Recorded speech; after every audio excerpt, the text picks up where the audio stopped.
Pháp mương giao đạo ngã môn như há liêu sanh thoát tư ly khổ đạc la tất chư vô sanh. You see how the Chinese rhymes and ups and downs so nicely?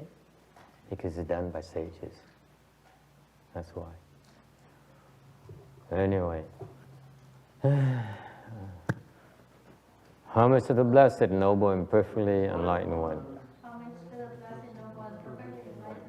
Namo Sananto Suchedo Ye Alahadi Samyang Samputo Xie.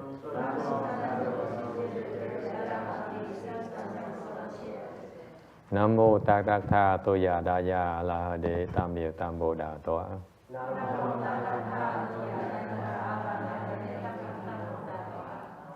The unsurpassed, profound, subtle, and wonderful Dharma in 100,000 million aeons is difficult to encounter. Now that I'm able to see and hear, I will receive and maintain it. I vow to fathom the thus come one's true and actual principles. Wu shang sheng sheng wei miao fa ba ni jie wa jie na zao yu wo jin jie wen de shou chi yan jie ru lai zhe shi yi. O Buddhas and Bodhisattvas, Venerable Shenhua, Venerable Left Home people, and all good advisors, Amitabha. Kính thưa chư Phật Bồ Tát, Hòa Thượng Tiền Hóa, quý vị thầy cô và quý vị thiện tri thức, A Di Đà Phật. Chư Phật Bồ Tát, Sư Phụ Sang Rần,各位主家人，各位上智师，阿弥陀佛。You can change the tune too in the first part, the English part. I don't care, but make it sound better, okay? Can we count on you? I did it already. You did it already? Do it again until we're happy. Until I'm happy. And then I'll make you happier. Okay, good afternoon everyone. We are here on the 6th of November 2016 in Rosemead, California, to continue discussing the Heart Sutra. We are presently on slide 316, 316. It turns out this is about almost the third year now we added, and I hope we don't come up with around 600 pages because it's going to bust my bank. I try to print it. Mình gần 3 năm rồi là giảng vẫn chưa xong như thường. Và nếu như mà giảng mà cuốn sách mình 600 trang thầy in nổi đó, nó đốn tiền dễ sợ lắm. Một cuốn 600 trang thầy đốn 20 đồng. Dễ sợ không?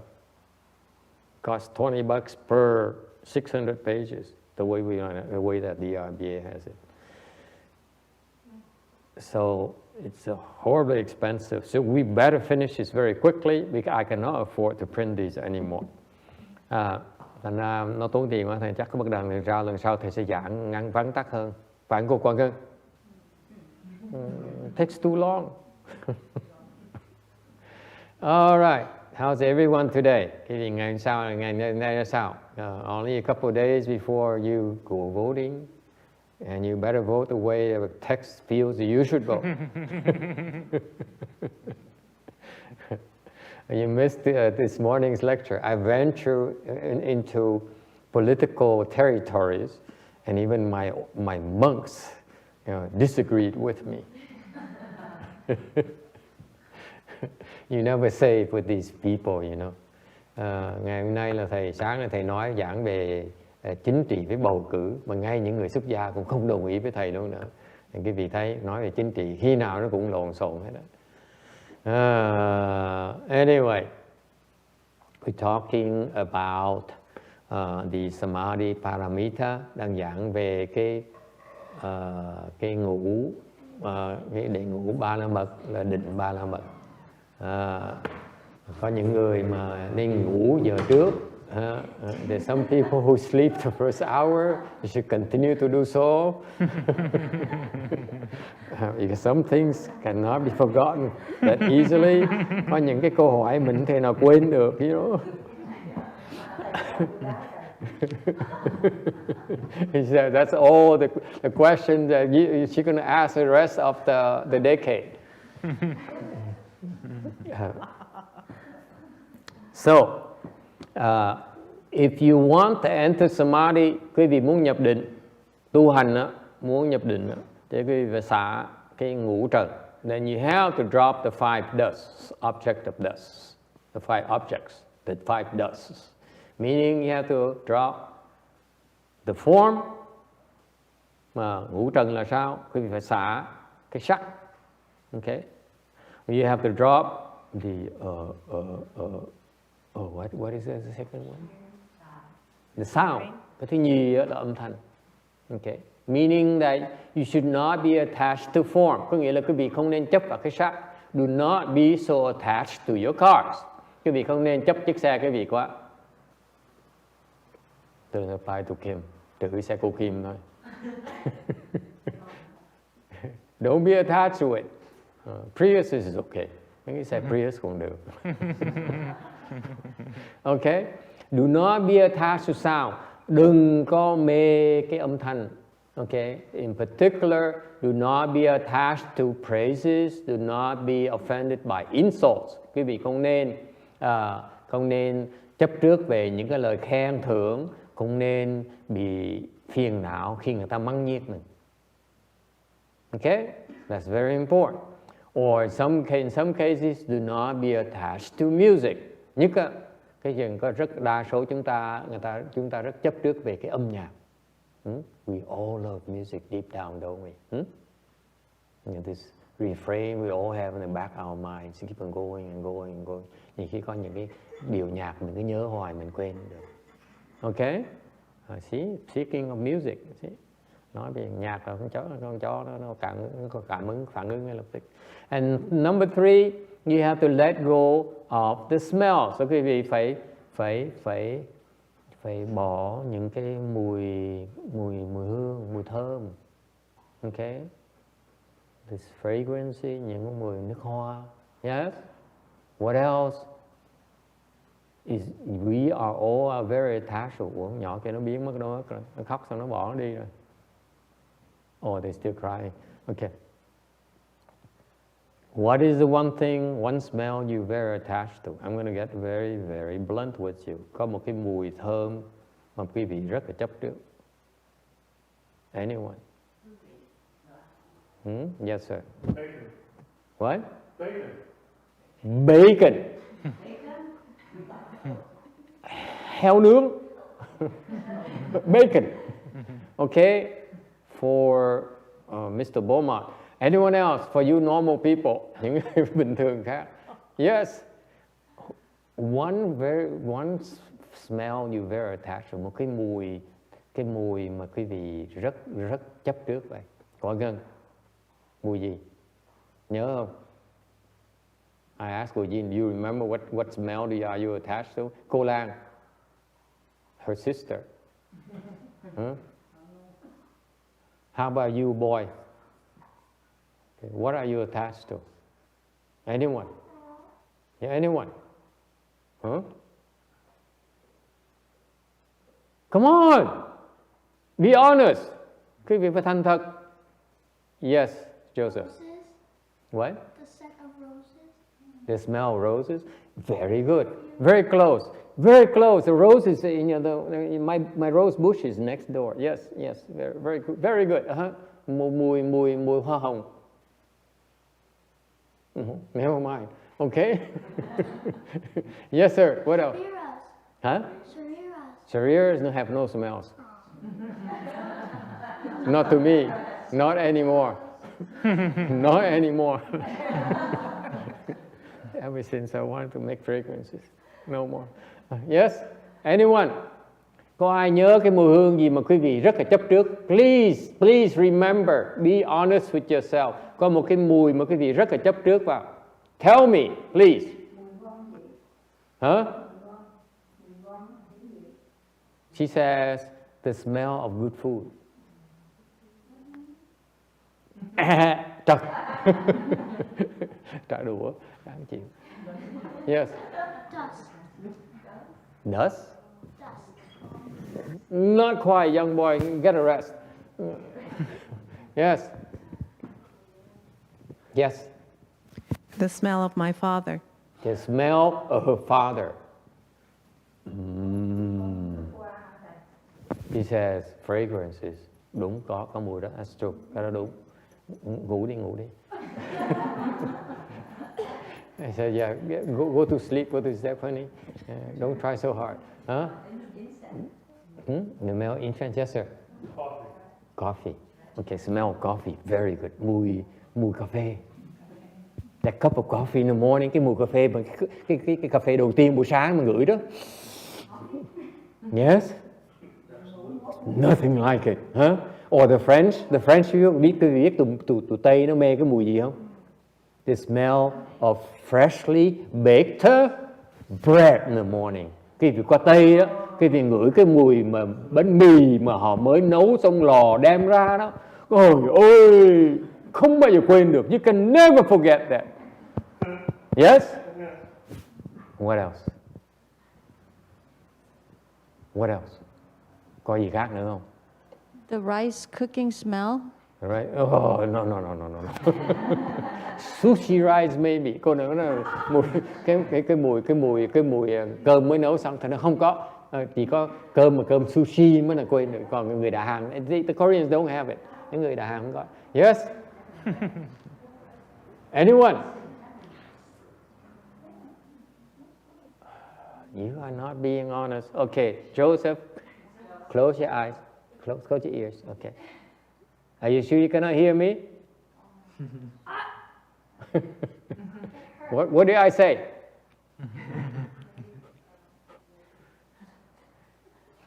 Please don't listen for a moment, okay? I tell you when I'm done. Okay? You cannot hear this, okay? Cái mùi của người yêu. Cười, nhỏ nó cười.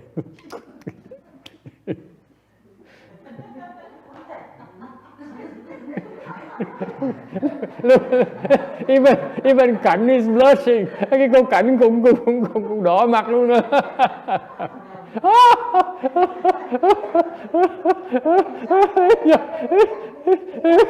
Cái bà này cũng giờ hết ngủ rồi, hết buồn ngủ rồi. No one is sleepy anymore. Ai cũng mắc cỡ vậy sao? All the Vietnamese are blushing. Yes, yes.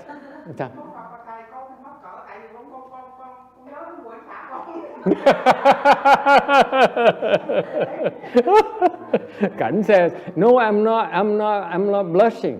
I remember my husband's smell. She didn't dare bring it up.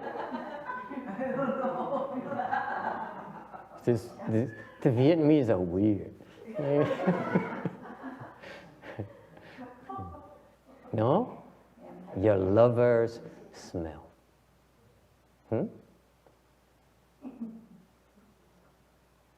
Why are you so quiet?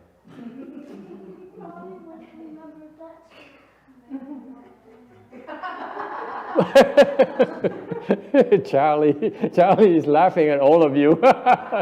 Cho nó cười quý vị.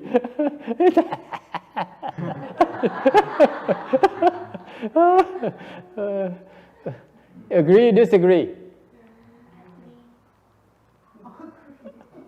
I don't know you did this. Thầy không biết cái vị còn làm như vậy không nữa. I don't do this anymore, okay? Thầy hỏi cái này cái gì còn làm, tại bây giờ thầy không còn làm những cái chuyện này nữa.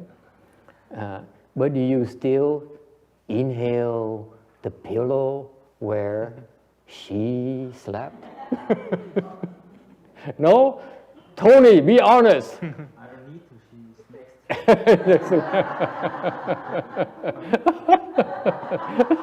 Tony says, I don't need to inhale a pillow. She's right next to me.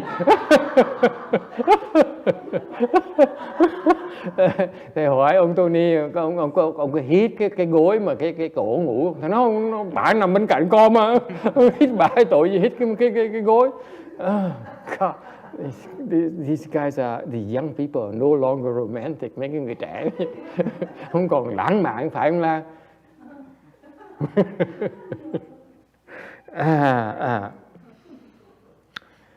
Okay, back to the sutra, trở về lại cái vấn đề đàng hoàng. See, I lost 2 of my nuns already. 2 sư cô mất cỡ bỏ chạy rồi. Cái đó có này. Có không? Một cái ông vua Việt Nam mình vua Từ Đức, bả chết, ông lấy quần áo chết để trong thuốc kén vậy đúng không? He says one of the Vietnamese kings, the more recent, the last, one of the last kings of the dynasty, his wife died, and he encased her clothes and everything into an armoire so they can sniff it. See, even kings are like that. Yeah. Cô Cảnh chia sẻ cái cảnh tượng của cổ. Cảnh has something to share with us.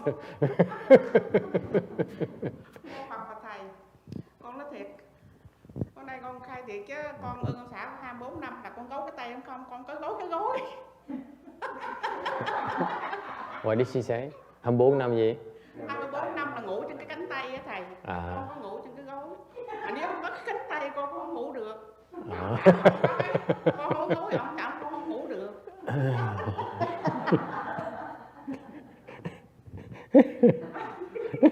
Nào kêu sao con bắt đầu con nói là để lại những cái quần áo con thả con để con vô con nghe cái mùi. Nhưng mà ông hát con sợ quá con đem cho hết thầy con.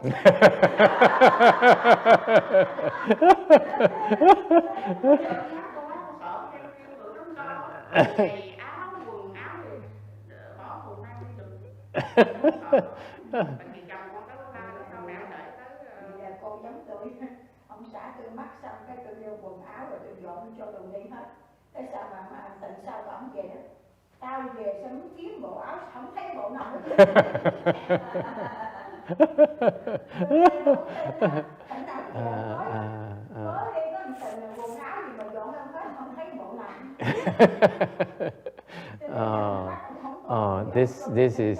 This is so Vietnamese. I'm not sure you want to hear this. Cái này người Việt Nam mới hiểu được cái chuyện này. Không biết dịch ra có được không? Cô khoan để thầy dịch nữa quên. I said, well, Gina has a question, raise your hand. I said, wait for me to translate with these people before I forget. Không sao quên được cái chuyện này. I assure you, I forget about these things until the day I die.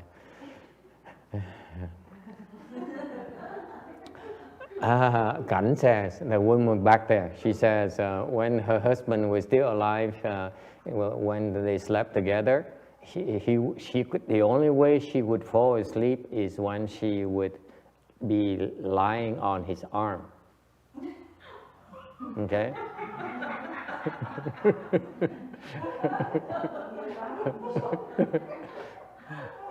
And the poor guy said, my poor arm. And for 24 years, his husband says, oh. 24 năm trời cái tay nó tê luôn. He couldn't take it.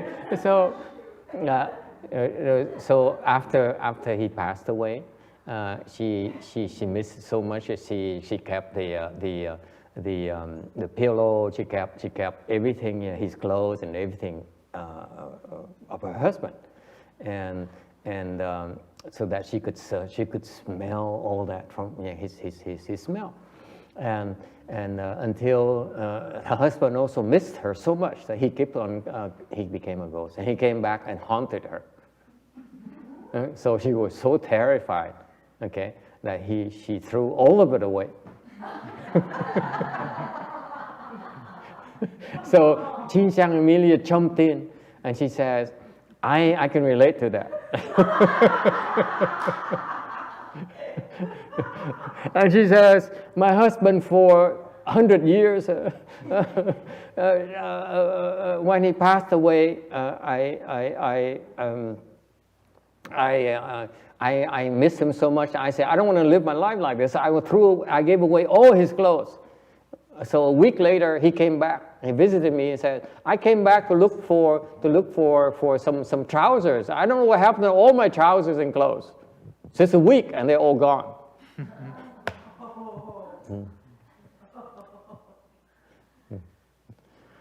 Vietnamese joke. Ở Việt Nam mới thấy cái chuyện này vui.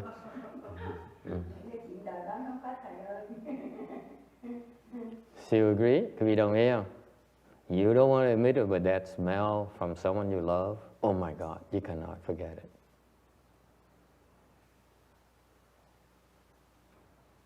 Don't look at me like that. I didn't imagine. It's a Vietnamese problem.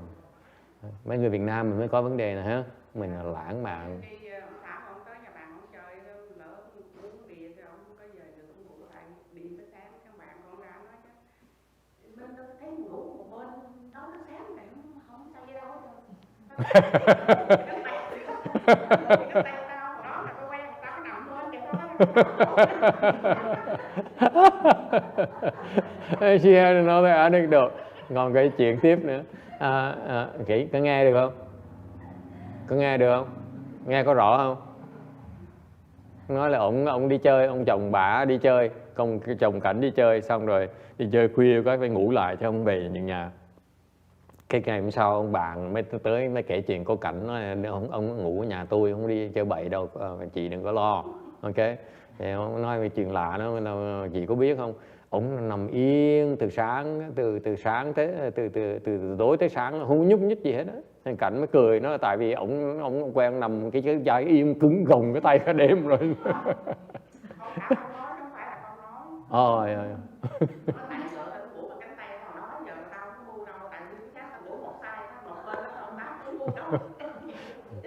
So she related, once her husband went drinking and eating and drinking his buddies, and it got to be too late. And in Vietnam, there is after midnight there is a curfew, so you couldn't drive anymore. So he had to stay overnight, and so he came back and he said, "Honey, I didn't go anywhere. I just stayed with my friend, And he said, I slept, and I realized I slept when I slept the whole night. I didn't even move because I'm so used to sleeping with you, and like this. So I slept like this the whole night. Cô Hoàng ơi, còn người Jin has something, có gì không? Cái gì đâu học là thầy, đúng cái đó như vậy đó, hoặc là cái thói quen, hoặc là nó có sự thật không phải? She said, is this a habit or is it real? Cái đó là cái thói quen của mình, thiệt sự mình như vậy là không? Francis, what is it? It is both. See, from experience, it's both. Kinh nghiệm cho thấy cái đó là cả hai luôn.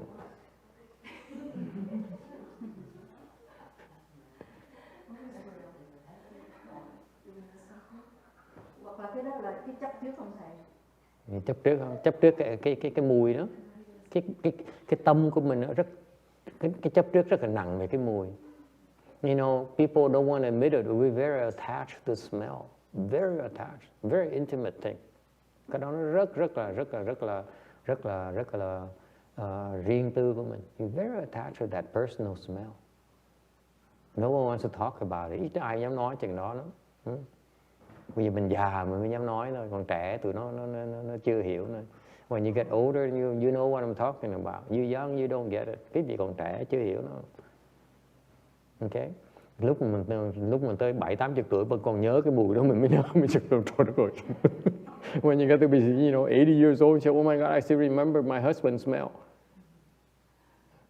It would be horrible. Oh, excuse me. There's some things, boy, that you hear and you forget. You hear me? Okay, any questions? Okay, going back to slide 316, ở tấm 316. My God, we talk nonsense for half an hour. Nói chuyện tầm bậy tốn nửa tiếng đồng hồ luôn. No wonder Tex is always unhappy. I drive here and he only talks nonsense. Bởi cái ông Mỹ nó cứ than tiền hoài, mà nói chuyện tầm bậy không à. So why does the Bodhisattva condemn smell? Tại sao là không nên chấp vào cái mùi hương?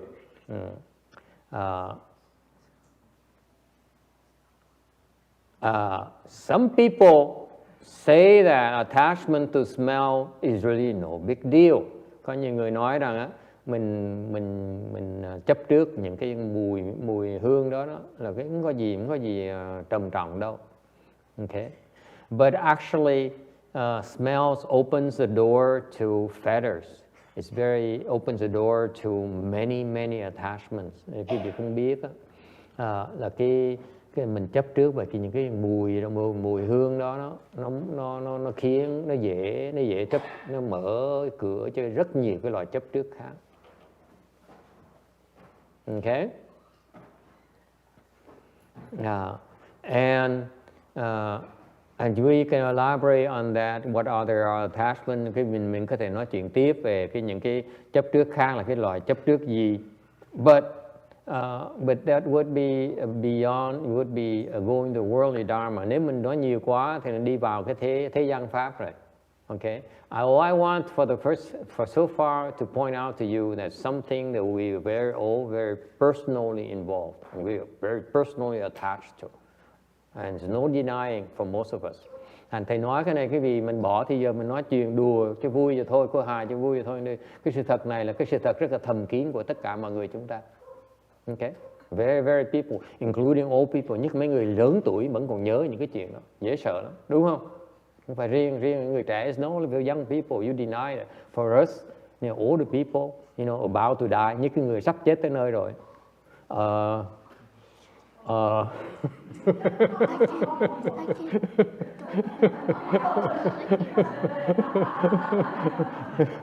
It's too bad. I wish we could ask that 98-year-old. Ngày hôm qua cái bà 98 tuổi tới. Bà cụ 98 tuổi tới thăm. Bà cụ mà San Jose đó.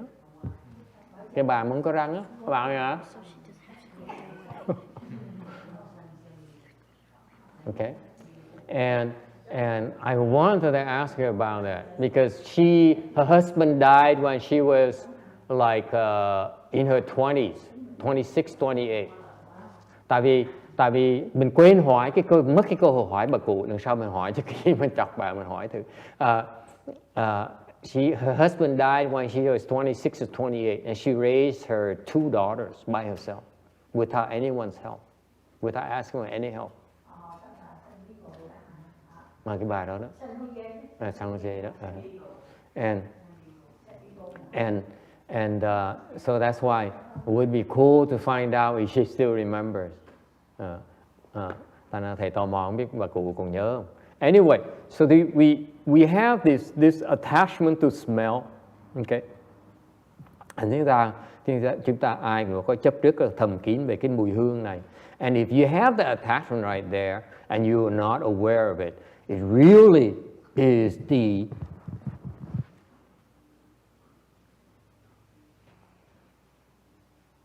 undetectable reason why you have so many attachments. Và cái ý nghĩa là như vậy thưa quý vị. Vì quý vị mà không biết, không ý thức được những cái chấp trước thầm kín của mình như vậy, nó rất khó mà gạt bỏ những cái loại chấp trước mà nó thô ở trên.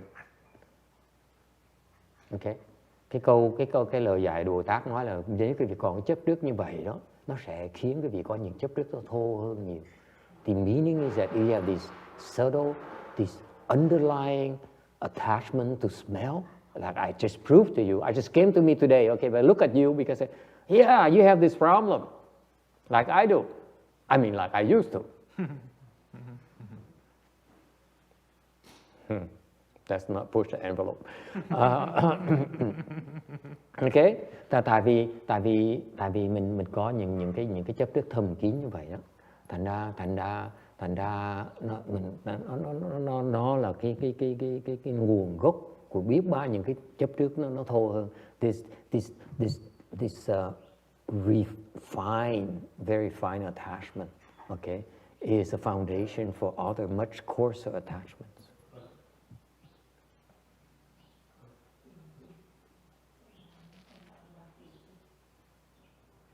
Can you give an example of what's related attachment? Okay, if you attach to that smell, nếu quý vị nghĩ, quý vị chấp nhận, quý vị là tin tưởng khi có một cái sự chấp trước về cái mùi hương vị đó, mùi thơm đó của người đó, then the natural attachment is attachment to, thì cái mà quý vị mà tự động, nếu quý vị có cái thầm kín chấp trước như vậy đó, thì cái mà liên kết đó là cái gì? You attach to softness. Tự động quý vị chấp trước vào cái mềm mại. Yes? Immediately. Phải không Tony? He doesn't get in Vietnamese. Softness. Soft things. Yes? Because they combine together to form that craving inside of you. Yes or no? Why you look at me like that? Scary? No? Yes. So attachment to smell is very subtle. It's not something you think about. It just happens. So I think that's why you should know about it. It's not just happens, my friend. Cái này không phải là tự động nó xảy ra đâu. It's not doesn't happen naturally. You're wrong. Cái này không phải tự động nó xảy ra đâu. You know why? Tại sao như vậy không? Because of many lifetimes habit. Tại vì đời kiếp mình như vậy rồi. It's conditioned by lifetime after lifetime after lifetime. Đời kiếp mình chấp trước như vậy rồi, chứ không phải lần đầu tiên đó, thưa quý vị. It's not the first time. It's called habit energies. Cái này gọi là tập khí. Meaning in the future, Cảnh will find a husband, someone who left-handed. No more. So, for example, my conclusion is that, my extrapolation is that in the future, Cảnh would look for a husband who's left-handed, cái người mà dùng tay trái được. And Cảnh says, no more, I'm going to the Pure Land. Cô Cảnh nói, còn lâu, con sẽ đi Tây Phương Cực Lạc trước. Alright. Cô Lan thì sao? Cười.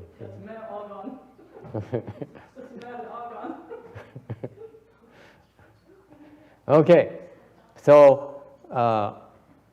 and the last bullet of the slide on slide 316 is that even if someone has maintained the discipline, the precepts for 100 years, one moment is enough. One moment of being scattered is enough for them to trip and fall.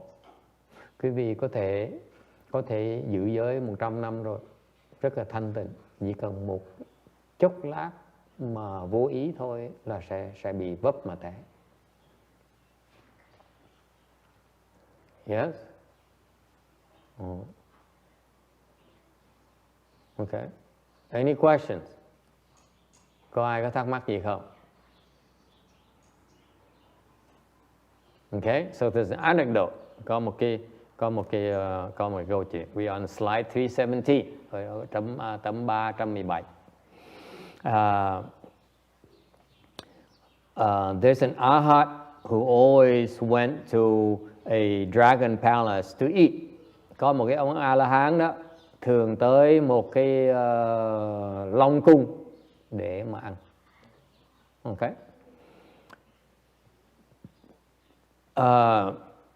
One day, the arhat finished eating and gave his bowl to a novice monk to wash. Một ngày kia đó, ông A-la-hán này ăn xong rồi mới lại đưa cái tô của mình để cho ông sa di đi rửa. Okay. And inside his bowl, there's several grains of rice are left. Thì trong cái bình bát của ổng á, thì có một số cái hạt gạo nó còn thừa ở trong. And the novice monk smelled it and found can smell the fragrance from the grains, and he took them and he ate them and found them to be very good. Thì cái ông Sa-di này á, mới ngửi được cái mùi thơm của những cái hạt gạo mà trong cái bình bát của ông A-la-hán đó, thì mới ngửi cái mùi hương, mới thấy được cái hạt gạo trong, mới bốc mấy hạt gạo lên mà ăn, thấy ăn rất là ngon, cảm thấy rất là ngon.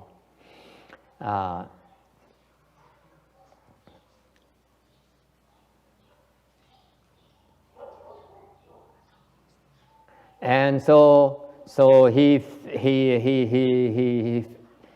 got smart, and the novice monk then found a way to follow his teacher to the dragon's palace, hoping to find more food to eat.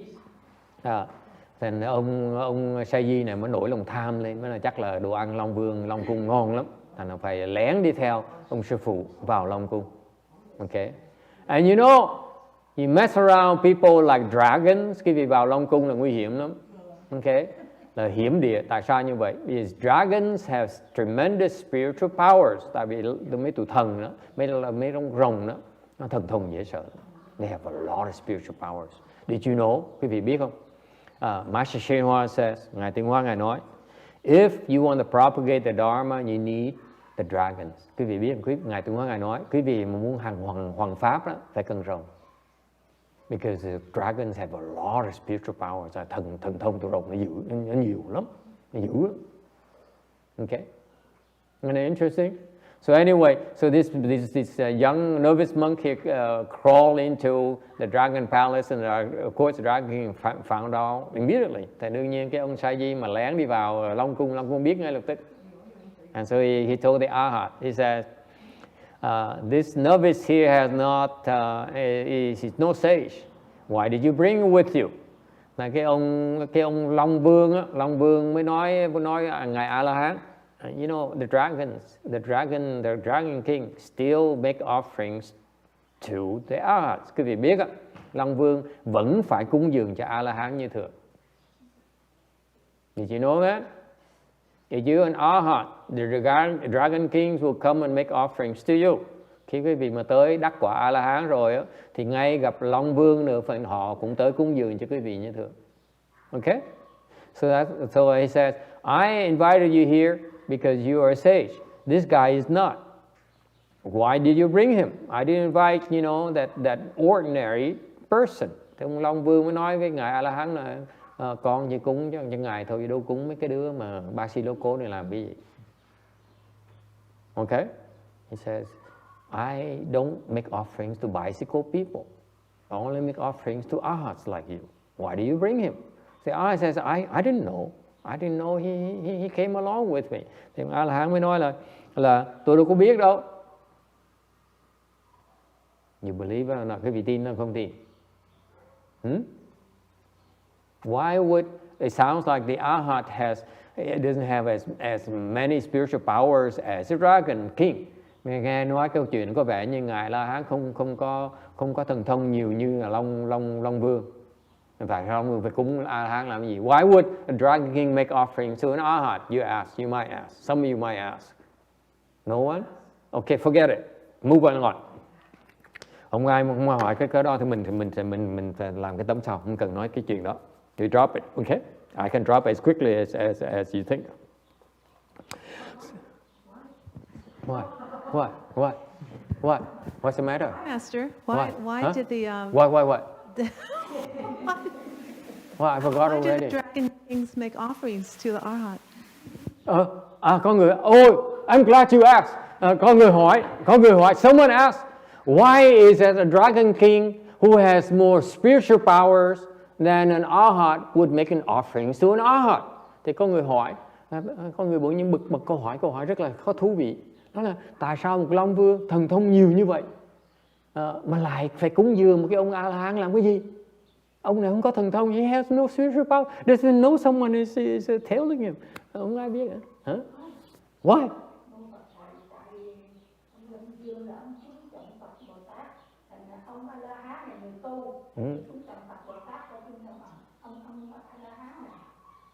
He said his Dragon King is respectful to Sangha and of the Bodhisattvas and the Arhats, and that's why he's making offerings. Yeah. And nhưng cái ông này đâu có thần thông như mình, tại sao mình? But he is a cultivator, therefore he can.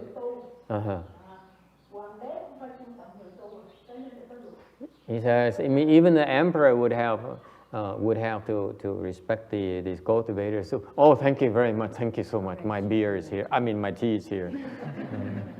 Mấy có bia uống rồi.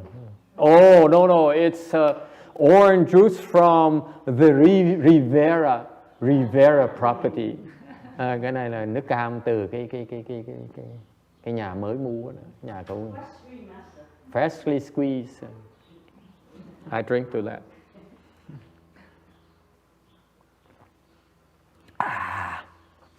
Thank you. Okay, where were we? Quên rồi. Okay, so he says he's a cultivator, therefore even a Dragon King must make offerings. What do you think? Cái vị nghĩ sao? Yes, sir. Well, Laura is a much higher level than Dragon King. When Dragon King dragons are in the animal realm, aren't they?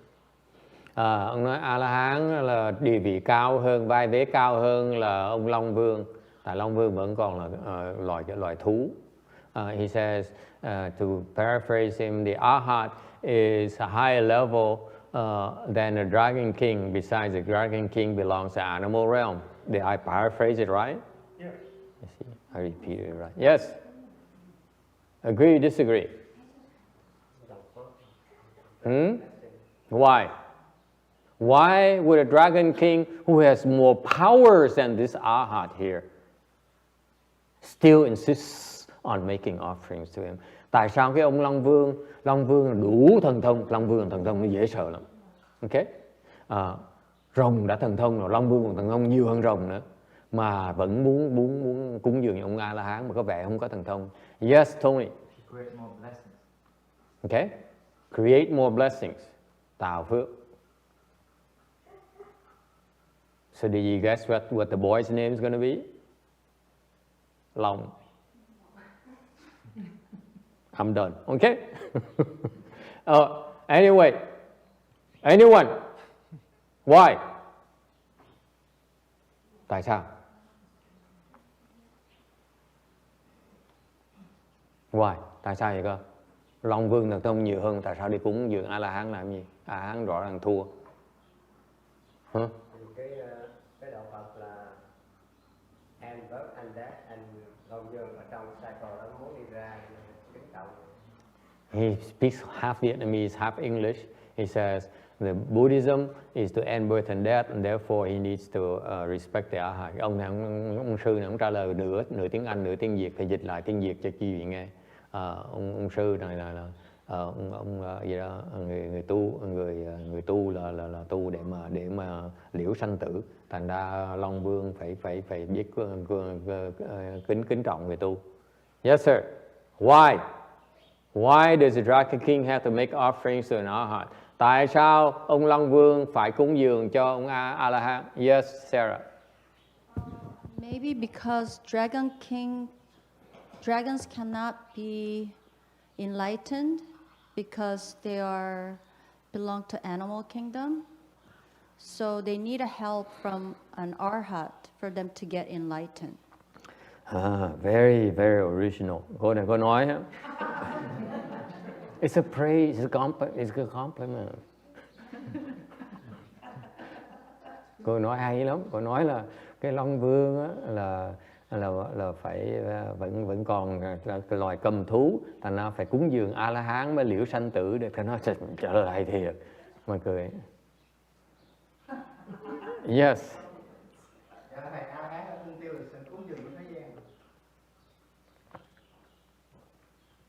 Arhat is a field of blessings, the phước điền. Anyone? Catherine? Why?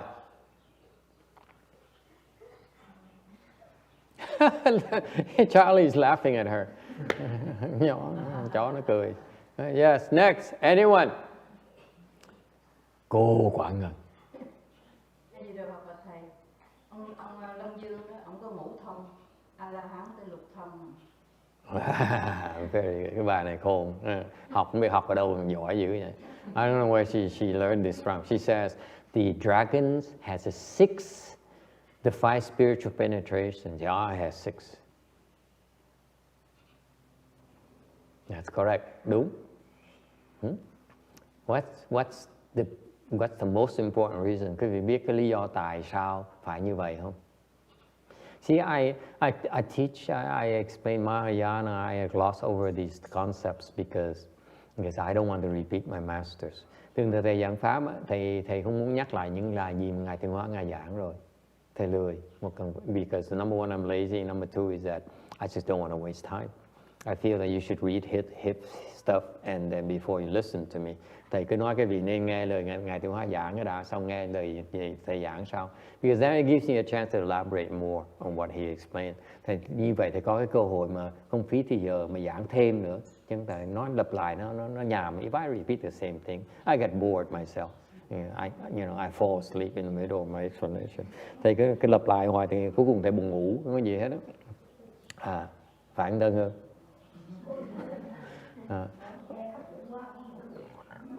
She says, I've seen the joke about the smell of your lover. I cannot sleep anymore. Kể cái chuyện mà mùi thơm của cái người yêu của mình làm gì cô ngủ không nổi nữa.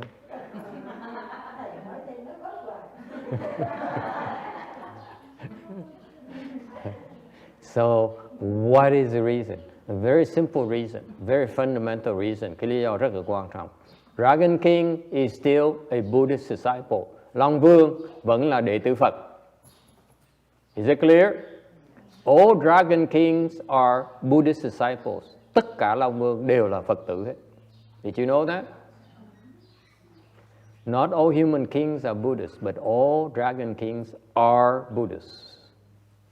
Không phải ông vua là người cái cõi nhân gian này đều là Phật tử đâu, không phải, đúng không? It's true. You ask, for example, the king of England, he's not Buddhist.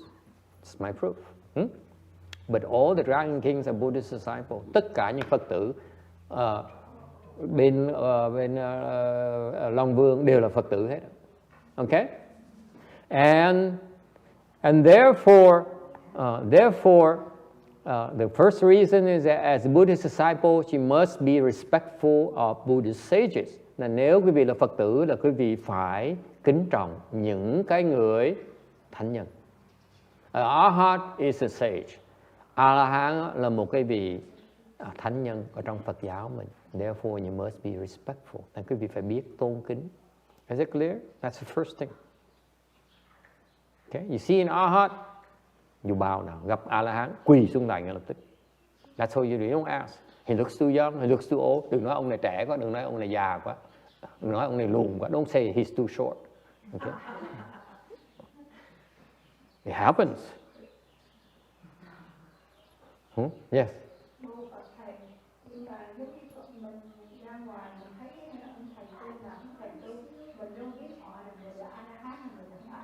Không, tại Long Vương người ta biết A-la-hán. She said, what if we don't recognize it? How can we recognize it? The Dragon King recognizes it. He knows. Okay? He knows. Okay? Would you like to know the truth? I'll tell you the real number 2 reason. I tell you more. This is so juicy. Cái chuyện thú vị quá.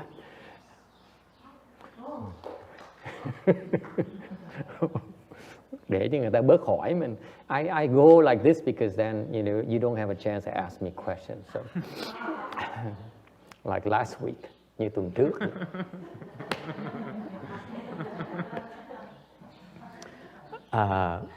The number 2 reason, cái lý do thứ nhì, dragons are part of the Eightfold Dharma Protectors. Thứ nhì, lý do rất quan trọng thứ nhì là rồng là Thiên Long Bát Bộ. Is it clear? You are a Dharma protector. Okay? Meaning that you have to be respectful to the Sangha. Quý vị mà làm hộ pháp, quý vị phải tôn trọng tăng ni. You don't need to be an arhat. Okay? Không phải chỉ tôn trọng người A-la-hán, không phải tôn trọng tăng ni nữa luôn nữa. The Dharma protectors must be respectful of the Sangha, not just sages. It's very important.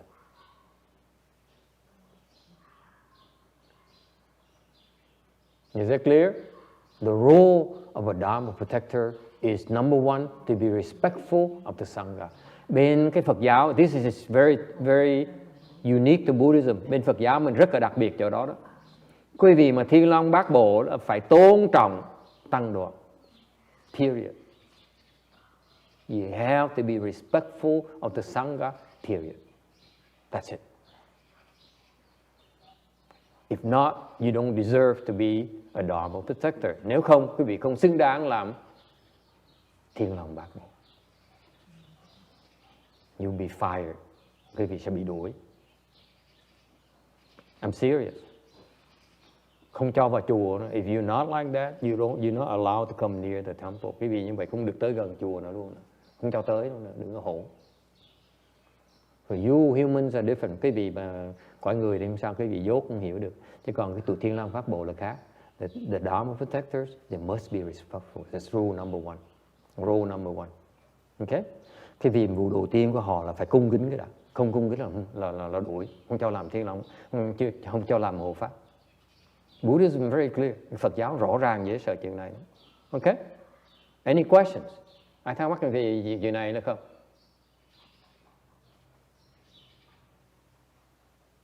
Any questions? Okay. Now, the real question I ask you. Tôi hỏi cái vị này. Làm sao mà ông rồng, con rồng nó nhận ra được ông này A-la-hán nổi? How can this Dragon King recognize the Arhat? How? Làm sao nhận ra được? Hả?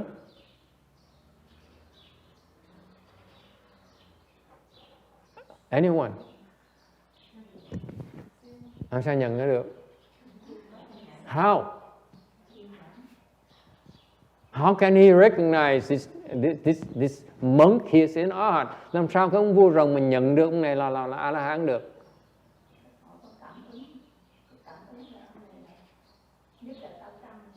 Đúng rồi. Được lắm.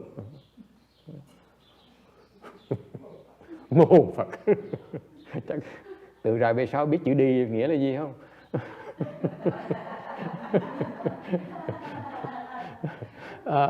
She said it's because he's very good. Yes, anyone? Cái ông kia, ông sau kia.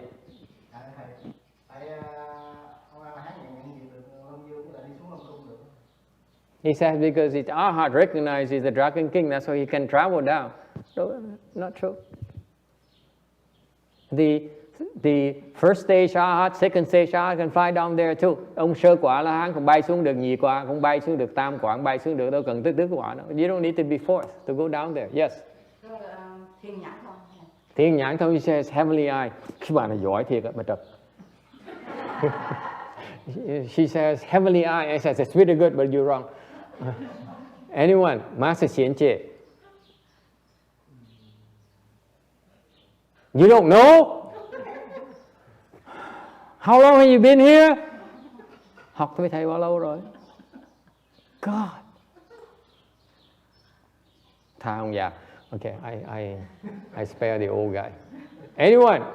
How can the Dragon King recognize he's an Arhat? Làm sao cái ông Thiên Vương này, Long Vương này nhận được cái A-la-hán? Làm sao? How? Hi Kim. How? Oh, I don't know. You don't know. The Christians don't know. Yes, sir. Test him. Thử thách. No, you test them, you create offenses. Don't ever do that. Đừng bao giờ thử cái ông A-la-hán phạm tội đó quý vị, đừng có dại dột. Quý vị gặp một người mà thử người ta là quý vị đang xúc phạm người ta. You see someone and you test them, you're creating offense. Nhớ không cái cột lại ngân. Không được thử người ta nghe con. Thử là xúc phạm đó, đừng có dại. Phạm tội nặng lắm, rất là tội hỗn đó con. Tội hỗn như vậy không dại đâu. Mấy cái đứa mà nó thử mình đó, đồ hỗn, đuổi, không dạy. Hiểu không? Nó lễ phép mới dạy mà hỗn không dạy đâu. Đừng có tưởng bởi. Thành ra cái chuyện mà thử người ta là kỳ lắm. I explained to her in Vietnamese. I said, if someone tests you, they're creating offenses, and therefore is a sign of disrespect. Therefore, they will not be taught. Okay? Period. They lose their chance. They will not be taught. Không dạy đâu. Đừng có hỗn. Mấy đứa hỗn không dạy.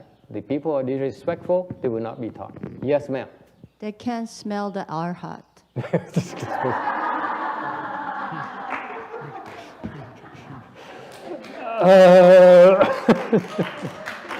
Right, by popular vote.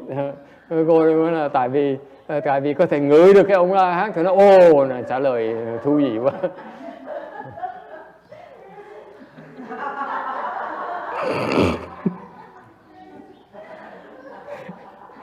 Hopeless.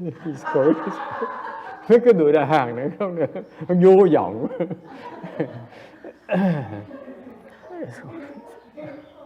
Oh, you guys are too much. Hiền làm thầy đau bụng quá. I mean,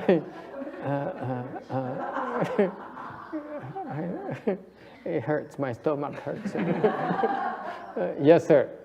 Thầy, cái người mình bình thường, một cái người bình thường thì cái tâm họ có những cái chấp mà làm cho họ luân hồi sinh tử.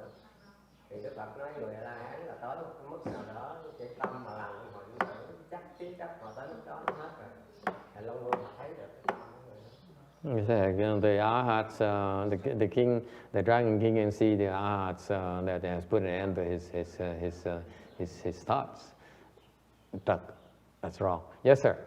When the dragon king offers him the food, and you can see that the arhat is not attached to the food. He's not what? It's not attached to the food. That's what I mean. Ông nói là tại lúc mà cúng cái cơm mà thơm như vậy, tấm phức như vậy, ông hát tỉnh bơ à. It's pretty smart, yeah. Innovative, yeah, not bad. Mấy cái tụi Đức này nó được, nó khá. He's from Germany, you know. Yeah. Nice try, cũng được, cũng khá thông minh. Yes, sir. This guy is from Central Vietnam. Cái ông là từ người Huế tới. Yes. Long Vương là hộ pháp của vị tăng nên ông biết ai là ai. Hộ pháp đâu có biết được. Hộ pháp chỉ đừng làm lĩnh, đừng cánh thôi con. Đừng cánh ngoài cổng. Đừng cánh vậy thôi, không có biết gì đó. Đừng làm việc thôi nha. Hộ pháp là đừng cánh chùa chứ không có lộn xộn.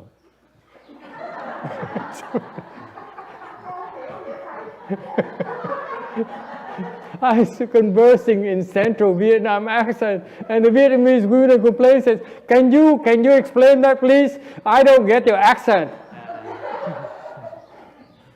Ta nói rõ ràng như rửa mà không hiểu được cái gì. I said, I spoke so clearly.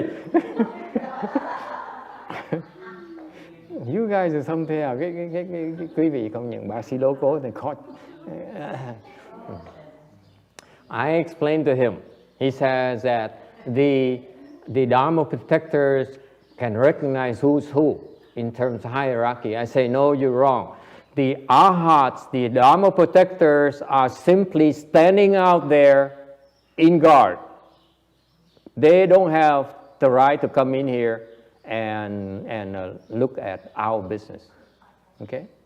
Tụi rồng nó đứng đó, nó canh ở ngoài, không được vào đây nghe chưa? Giảng kinh mới cho vào. When you speak Dharma, they are able to come in and listen. And they stand. Đứng ra. They don't sit down like you. Không có quyền ngồi xuống những cái vị đó nghe. Vào đây là phải đứng. Dharma protectors, they all stand.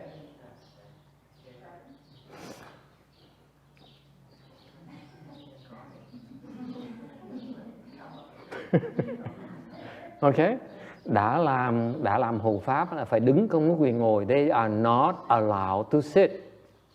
There's a hierarchy in our world. Cái thế giới mà cái Phật pháp mình đó, là có vai vế rất là rõ ràng. It's very very hierarchical. The Dharma protectors, I repeat, are not allowed to sit. Hộ pháp không có quyền ngồi, chỉ đứng thôi. Phải đứng thôi, không được ngồi. They're not allowed to sit. Okay? So therefore they can't recognize who and who. Thánh có quyền, ông cũng biết ai là ai hết đó. Okay? Anyone else?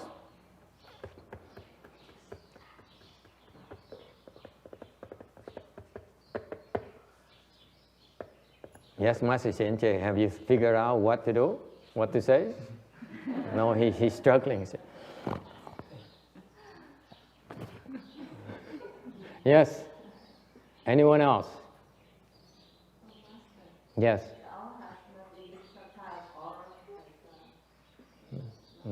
Lồ ta la. Okay. Would you like to know? Yes, sir. Is the Arhat fearless? Fearless? No.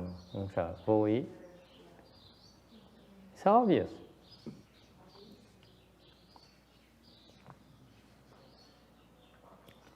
Xianjie is very obvious. Big ears? Nói tai nó dài. No. Very obvious. Rất là dễ hiểu. Yes. It's no more outflows. No. A-la-hán giấu tại mấy cái ông sư phụ con nó lộ ra, chứ còn mấy A-la-hán thiệt nó giấu hết. I said, she says they have no outflow. It's not correct, because the real arhats you cannot tell because they disguise themselves, unlike her teachers who show off. Yes. Anyone? Very obvious reason. Yes, sir. Come on. Square face. Square face. For that, your son's face will be square. Vì về cái mặt con trai nó sẽ vuông. Yes, sir. He said he walks, he not touching the ground. That's showing up.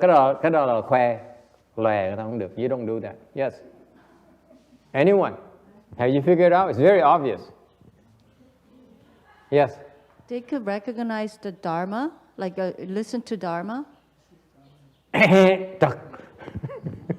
Yes. He uses his heavy foot to go to the ground. Oh, okay, I have to tell you, I can't take this anymore. You guys are so bad. Cái đón dở quá. Because the Dragon King is a bodhisattva. He's higher than this Arhat. Tại cái ông Long Vương này là Bồ Tát, trình độ cao hơn ông A-la-hán. Thế mới nhận ra nổi. Cái người mà thấp hơn không nhận ra không được. If the Dragon King is lower than the Arhat, he cannot recognize it. It's not possible. Cái người trình độ thấp hơn không thể nào thấy cái người cao hơn mình được. Is that clear? That's what my master says. Ngài Tiến Hóa Ngài nói như vậy. Cái người thấp hơn không thể nào thấy được. Có người cao hơn mới thấy được thôi. Is that clear? Hiểu chưa? Thì rõ ràng Long Vương là hơn ông A-la-hán nữa đó. So clearly, this Dragon King is higher level than this Arhat. He's actually a bodhisattva. Thực ra cái ông này là ông Bồ Tát. He only manifests himself as a Dragon King, then thể hiện ra làm Long Vương. Thực ra mình cao hơn ông A-la-hán nữa. And then what does he do? He stands there, out there, đứng ngoài kia, đứng canh. For people like me. Mọi người bác sĩ đô cô như thầy, Long Vương đứng ngoài kia đứng canh. Dễ sợ không? That's the act of a bodhisattva. Bồ Tát hay như vậy đó quý vị. Cái vì nó, tao là giàu. You guys are totally different, the opposite. Xianjie says, my family is rich. Nhà tôi giàu rồi. You know? No, the Dragon King is even the better than you, they stand out there. đứng canh ngoài kia, mặc dù người ta là Bồ Tát đứng canh cho mình tu. Tôi cười không? You know, amazing. Huh? Why? Tại sao vậy?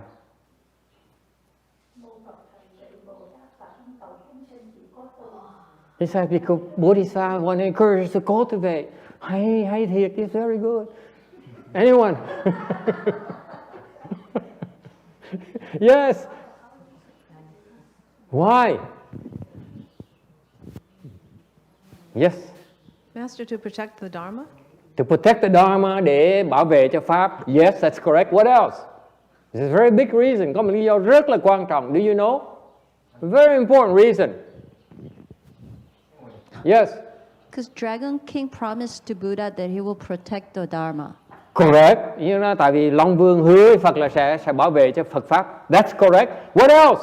A very important reason. Yes. Because of their vows? Because the vow. Tại vì là nguyện. That's also true. You are good. Yes. What else? Tại vì nguyện họ như vậy. Rất là đúng. You all very good, by the way. Yes. Yes. It's one way for them to learn how to become, actually not learn, but to become Buddha. Đó là một cách. Yes, that's correct. Đâu để mà tạo phước và thành Phật. That's correct. Yes. What else?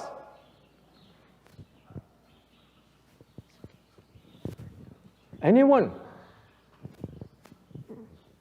That's it, Master Shinji? Have you figured it out yet?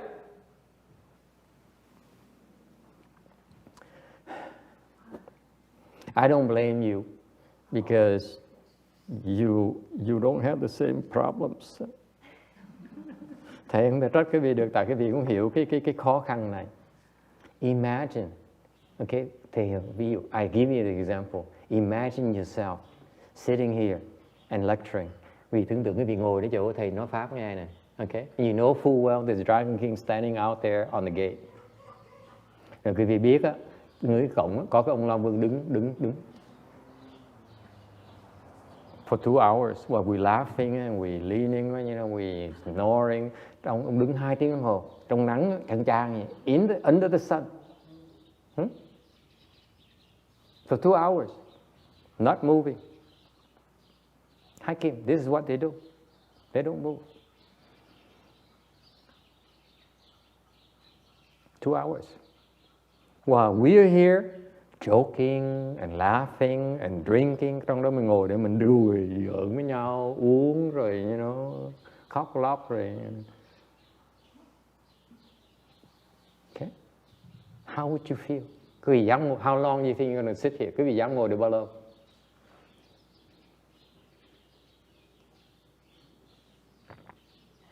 Get the point? It puts so much pressure on you that you must cultivate. Quý vị mà biết như vậy sợ dễ sợ lắm. Lo tu, hiểu chưa? Quý vị chưa trong cái địa vị quý vị không hiểu được cái khó, cái nội khổ tâm cái người mà giảng pháp sợ lắm, sợ dễ sợ. Tại vì biết bao nhiêu tay to mặt bự nó đứng xung quanh nó bảo vệ cho mình. Mình không tu mình làm gì nữa bây giờ? Mình không tu mình tổn phước là mình chết ngắt. You understand the process?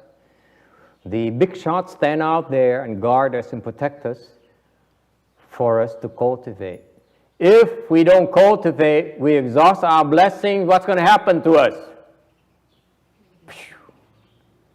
You're gone. Cái người mà hiểu Pháp đó, hiểu ngay họ làm như vậy để cái mục đích duy nhất là giúp chúng ta tu thôi. Mà nếu chúng ta không tu nữa là tổn phước, là tiêu, không cách nào ở đây lâu được hết. It applies to all of us. Cái này nó áp lực cho tất cả mọi người trong cái chùa này, không phải riêng của thầy đâu. Đừng có tưởng bở. Cái vị tới đây mà không chịu tu hả? Ở đây không lâu được đâu. If you come to this temple, and except for young people and some exceptions, you don't cultivate, you will not be able to stay very long. Tới chùa này mà không chịu tu là cái vị ở đây không được lâu đâu. Chịu thôi. Forget it. That's why. So they serve a dual purpose. Họ tới đây họ làm như vậy là có 2 cái lợi, lưỡng lợi. Lợi thứ nhất là bảo vệ cho mình. If they're that strong, they have so many spiritual powers, we protect, our protection is pretty good. Nếu như mà họ thần thông mà dữ như vậy đó, mình bảo vệ, cái sự bảo vệ mình rất là lớn, đúng không? That's number one. We're safe. Number two, we feel the pressure to cultivate. Và thứ nhì, mình hiểu được, mình thấy cái áp lực mình phải tu, không tu là mình chết. Phụ cái lòng tốt của người ta. You will let down the bodhisattvas, kindness and generosity. Is that clear? Does that help? Yes.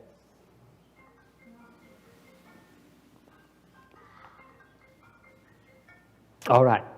So anyway, going back to slide 318, trở lại tấm 318. I promise I'll go fast. Thì cố gắng hứa quý vị sẽ đi lẹ hơn nữa, because we cannot afford to have too many, too thick of sutra. Tại vì thầy, như thầy nói hồi nãy đó, nói lâu quá thì cái cuốn sách nó càng ngày càng dày, nó càng tốn tiền lắm, uổng tiền lắm. It's a waste of money.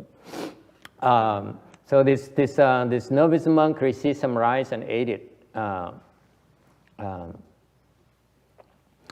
However, he saw a female dragon who is perfectly beautiful and with very fragrant body and very graceful. Thành cái ông sa di này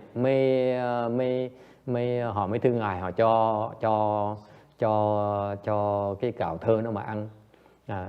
And you know, you don't realize this rice alone is so fragrant. You don't need anything else. Cái vị biết cái loại cơm này nó thơm, nó ngon, nó đồ không cần đồ ăn gì hết á. Chỉ ăn cơm không là đủ no rồi, và đủ sướng vậy rồi.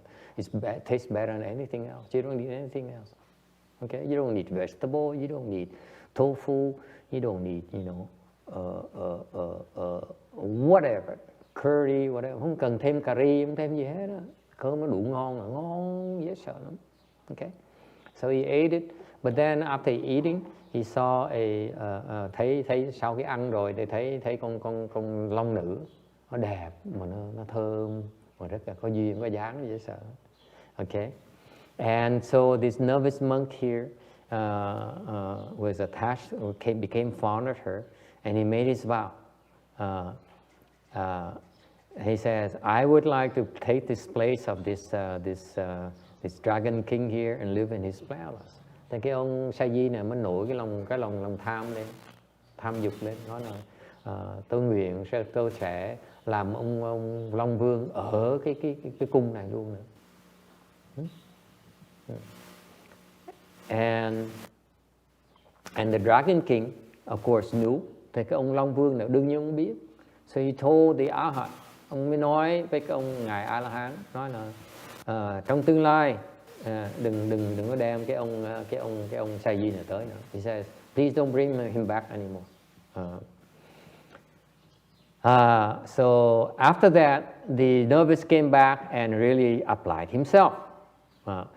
Vì sau đó cái ông sa di này trở về lại cái cõi nhân gian và tu hành rất là tinh tấn. And he practiced giving and observed precept, hoping that his wish would come true. Ông này về cái pháp ông tu là sao? Ông chỉ bố thí và ông giữ giới thôi, và hy vọng, mong rằng cái phước báu đó đủ để làm Long Vương. Isn't that interesting? Okay, that's all his teacher teaches him. Quý vị thấy dễ sợ không? Đệ tử ngài A La Hán được dạy chừng đó thôi, được bố thí và giữ giới thôi, không nghe giảng kinh. They don't listen to Sutra lectures like you. Không được nghe giảng kinh như quý vị. Notice that. That's all he does. That's all that's the realm of the practice. Cái pháp họ tu như vậy quý vị thấy không? Chỉ là lo bố thí thôi, rồi xong rồi giữ giới thôi.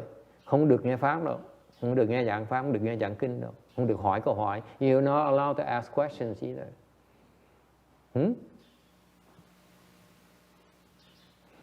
And so one day, the Shamanera was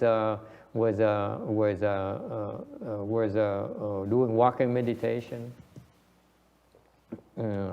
and he saw a sign, the water under his feet, and then he immediately understood that he was about to become a dragon.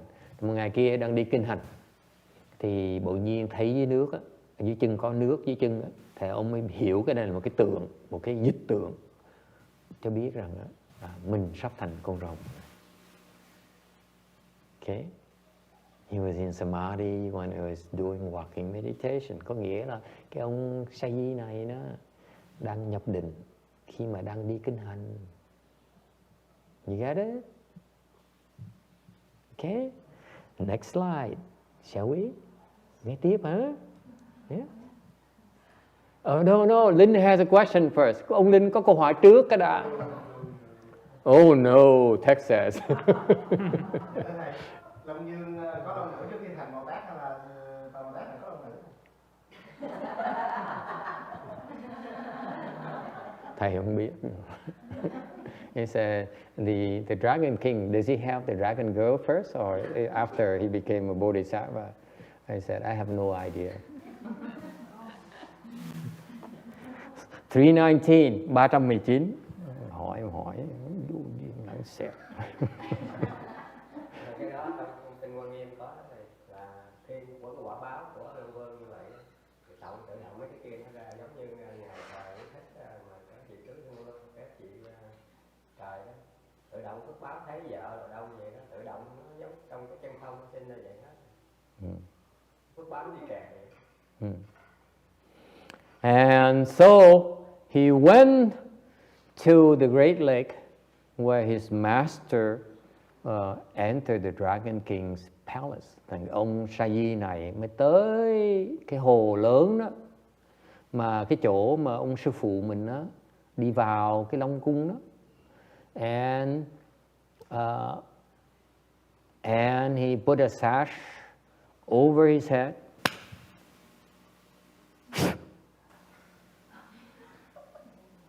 You didn't see that.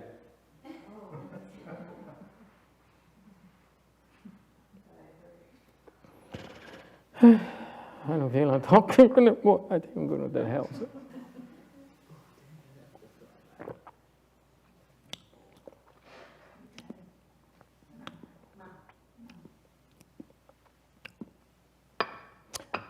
Give me a few minutes. Để thầy bình tĩnh lại cái đó. Okay, I'm calm now. So he covered, ông lấy cái y, ông đắp lại trên đầu lại, ông nhảy xuống vào cái hồ. Thế cô cần cô biết. I lost one already. Another one. Two I lost today. Ngày này mất 2 người rồi đó. Buổi sáng mất người, buổi này mất người nữa. So he covered, he took his stash, covered himself, and entered the water, and he drowned, and became a great dragon. Thì ông vào cái nước á, ông chết đuối. Okay, ông tái sanh, ông làm con đại long, con rồng lớn. Okay, and because he had practiced giving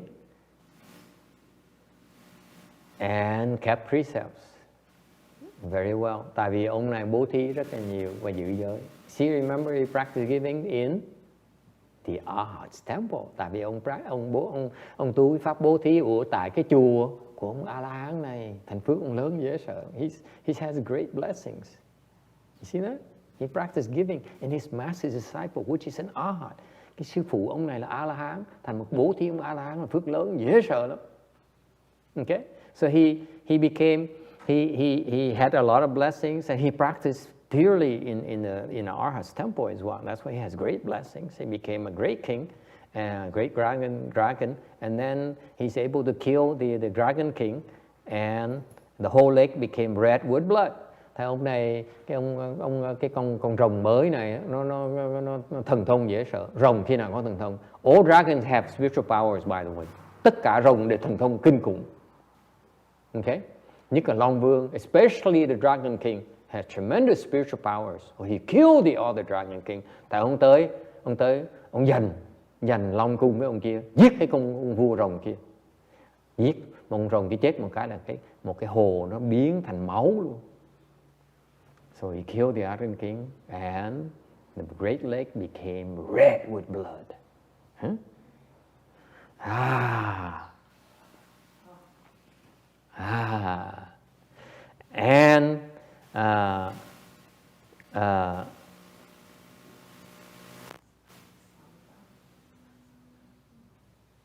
And so this his teacher knew about that and disapproved of him. Cái chùa biết chuyện đó, nhất sư phụ biết chuyện đó và chỉ trích ông này. But ông này says, but marriage is always fixed. Thì ông Sa Di mới nói cái này là cái nguyện của con, nó đã thành thục rồi. Okay. And so that tells you that because of attachment to smell of that dragon girl, that you create tremendous offenses. Quý vị thấy câu chuyện kể, quý vị thấy là vì cái mùi thơm của cái cô long nữ đó thôi khiến một cái người tu hành mà tạo nghiệp nó đằng như vậy đó. Okay? Yes, sir. Are all dragon kings bodhisattvas? Hmm? Are all dragon kings bodhisattvas? Not all of them. Many of them are bodhisattvas. Tất cả Long Vương có phải là Bồ Tát thì nó không. Đều rất nhiều người là Bồ Tát. Just like just like not all the popes are bodhisattvas. Some of them are bodhisattvas. Giống như Đức Giáo Hoàng, một vài người Đức Giáo Hoàng là Bồ Tát. Không phải ai cũng là Bồ Tát. Same thing, right? Some monks are arhats and some and most monks are not. Chẳng như có những người mà sư là A La Hán, có người khác không phải là A La Hán. You know what I mean? Someone is laughing.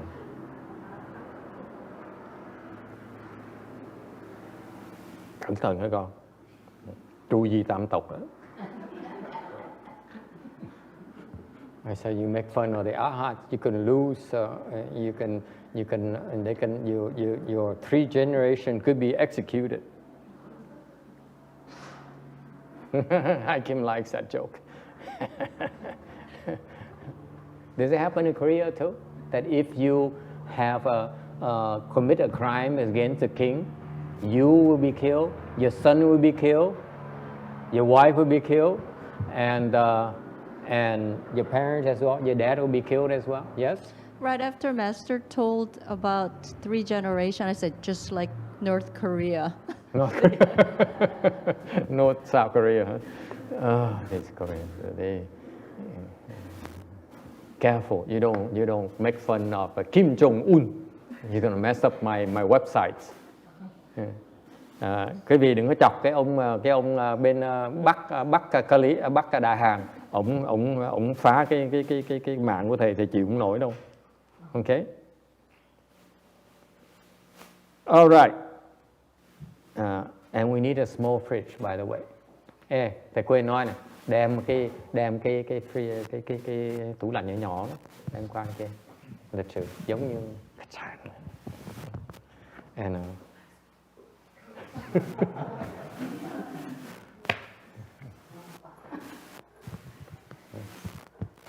okay, so that's why where I am, I forgot. Charlie distracted me. Yeah. Anyway, so đừng cẩn thận hả con, đừng tru di tam tộc đó.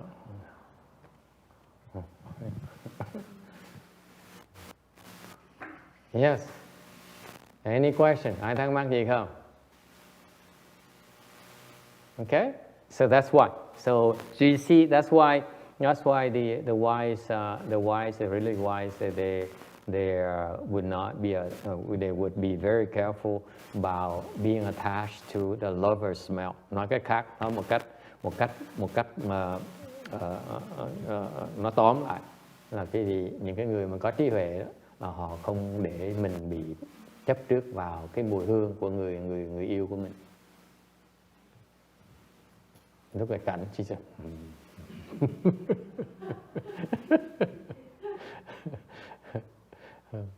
Ai cũng ngờ được có cảnh là như vậy nữa, đa tình như vậy.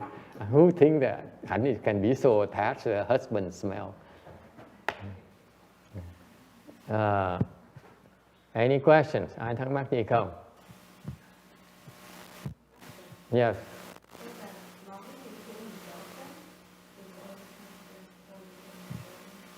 Yeah, in order to switch body from human body to dragon body, you have to die. Yes, considered suicide, yeah. Cái đó muốn đổi cái thân là mình phải chết mới đổi được chứ. Đâu có bụng nhưng không chết sao đổi được. Thành ra that's called reincarnation. Okay? In order for you to take on the next body, you have to die. Muốn đổi cái thân là phải chết, ai phải chết hết. Muốn đi theo phương cực lạc phải chết trước. You want to go to Western Bliss Spirit Land, same thing, you have to die first. Phải không con ơi? Không trơ trơ sao mới đi được? If you're alive and you're breathing, who's going to take you? Okay. Any other questions? Ai thắc mắc gì không? So, that's why the people who really practice is very careful about the attachment to smell. Thành ra những người tu hành rất là sợ chấp trước về cái mùi hương, mùi thơm. Okay? This is why monks are not supposed to wear perfume. Bởi vì cái người xuất gia không có mang nước hoa. Well, we use soap. Even soap should not have any fragrance. Ngay mà cái xà bông này không được mùi hương nữa. And that's why we don't wash anymore, because all the soap has fragrance. Bởi chúng tôi không có tắm rửa nữa. Wait, it didn't come out right. Thì nó hơi cái bị hiểu lầm. Bởi vì chúng tôi không dám tắm nữa, tại tắm có cái mùi hương, mấy cái xà bông nó có mùi hương, nó thơm hết.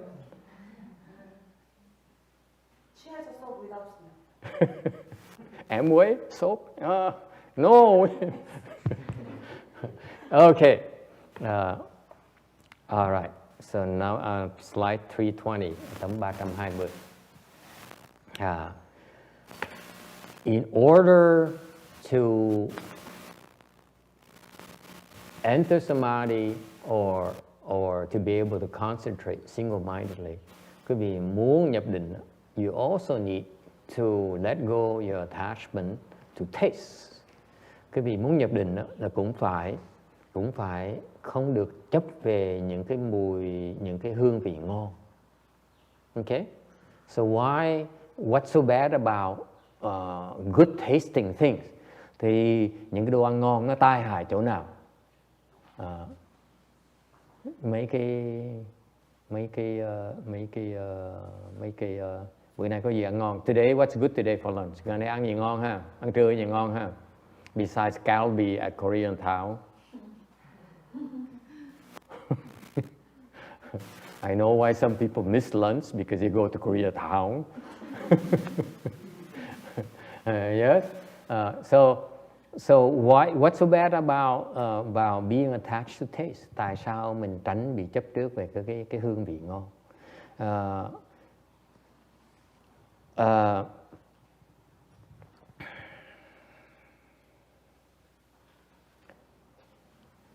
The Bodhisattva says, người Bồ Tát dạy chúng ta rằng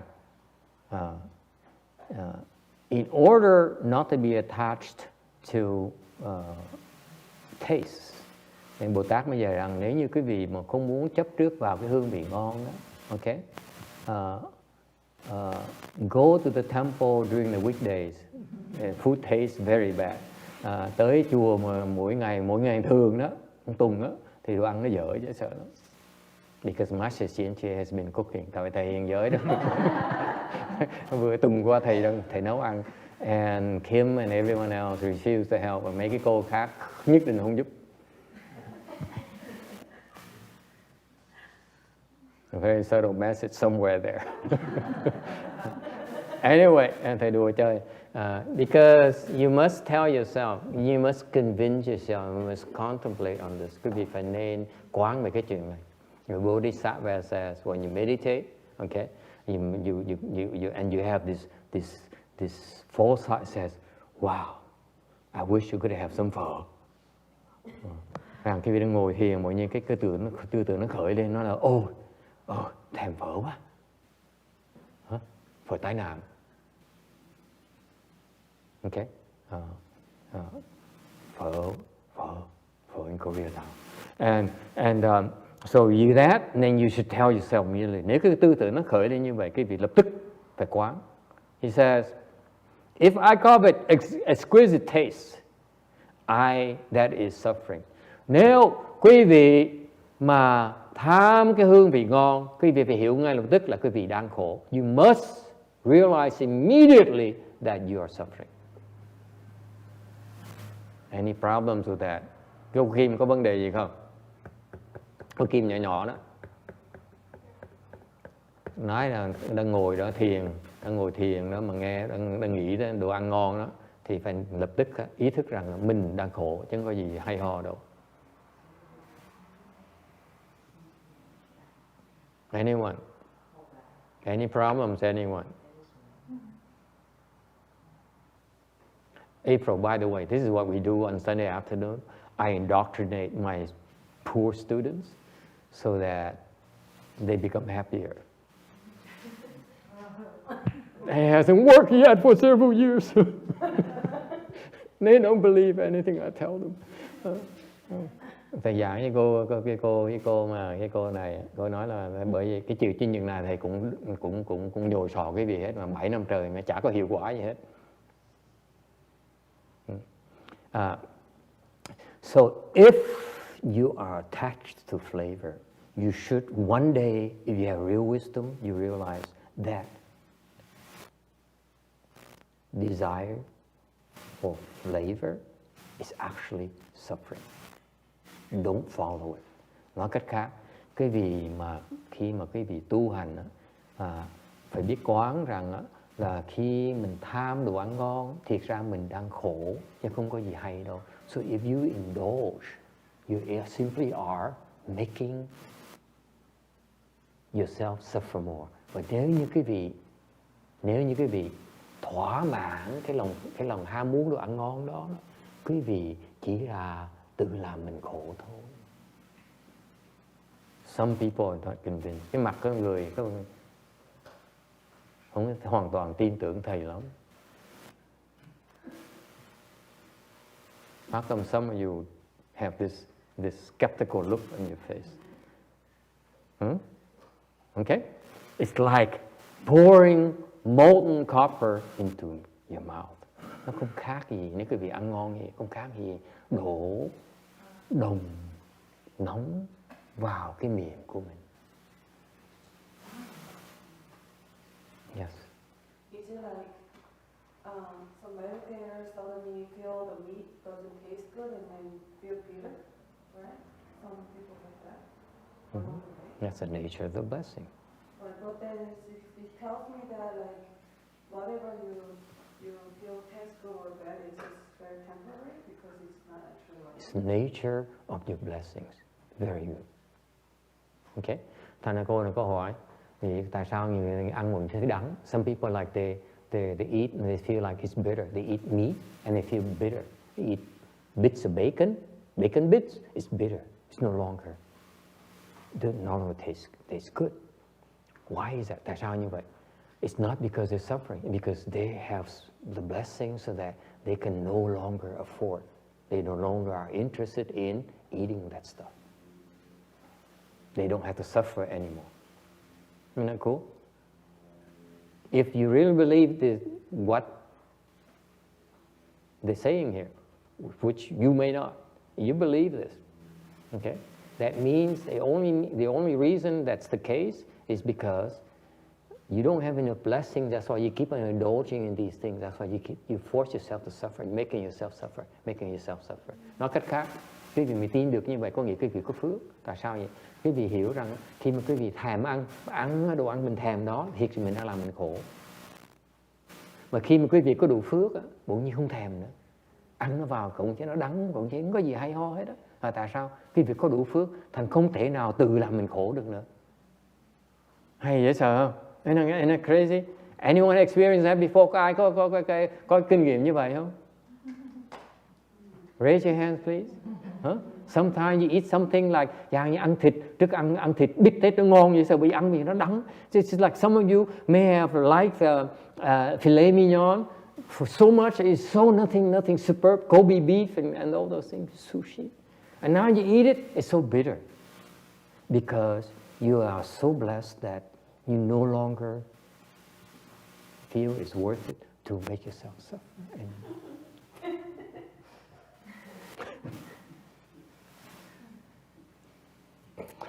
Yes. Moving on. Quý vị thấy không? Là tại vì quý vị có phước quá đó. Không thể nào tự làm mình khổ bằng cách đeo đuổi cái đồ ăn ngon này. Tại đồ ăn ngon thì ra giống như nuốt nó xuống, giống như nuốt một cái viên bằng sắt đỏ vậy đó. Nó đổ cái cơ thể. It's just like you swallowing something good.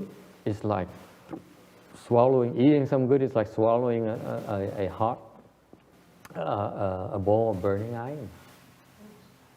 Isn't that cool? Now, for the non-Buddhist believers, they think it's crazy.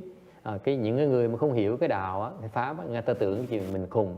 And we can't blame them. They're normal. Họ là bình thường. You guys are not normal. Quý vị mới là không bình thường. What are you doing Sunday afternoon listening to this nonsense? Quý vị không có chuyện gì nào sao tới đây nghe chuyện tầm bậy như vậy? All right? So, truly, this is by the way, this is what the arhats do to reduce their attachment to flavors. Quý vị biết người A-la-hán ta quán như vậy để mà bớt tham ăn. Did you know that? Quý vị biết cái chuyện đó không? Cái pháp người A-la-hán, the arhats, this is one of their dharmas. Đây là một những cái pháp mà bên những người A-la-hán tu để mà bớt tham ăn. The funny thing is that if you can keep on meditating and contemplating that, eventually it reduces your attachment to flavors. It happens. All the time. Cái vị biết không? Người A-la-hán, người ta tu, ta ngồi, ta thiền, ta quán như ta quán đồ ăn ngon, giống như đồ ăn mà bữa nay có gì ngon ha. Bữa nay có gì ngon con ha? Bữa nay có dưa hấu ngon. I would say today the cantaloupe, watermelon is not bad. It's good. Who brought the watermelon by the way? Ngày hôm nay ai đem dưa hấu tới vậy? Hồng hả?